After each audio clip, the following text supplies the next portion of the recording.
Hello everybody, Shwmae pawb. My name is Polly Amorous. I'm a Cardiff-based drag queen and I am starring in the XXXmas Carol here at the Wales Millennium Centre with Big Lou. I am here to answer some of your Christmas questions and submissions.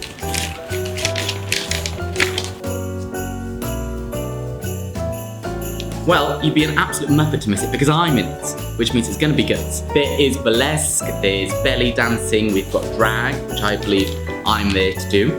We've got singing, we've got dancing, we've got aerial, trapeze, all sorts there. It's just an all-round Christmas extravaganza, and you absolutely would be a muppet to miss it. Possibly Miss Piggy. Well, I like all nuts, and the way I like my nuts is salty and in my mouth. My mum is gonna kill me.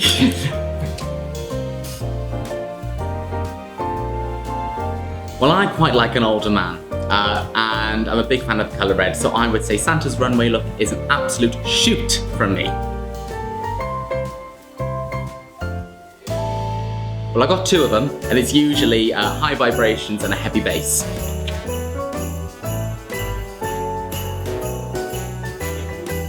I don't know her.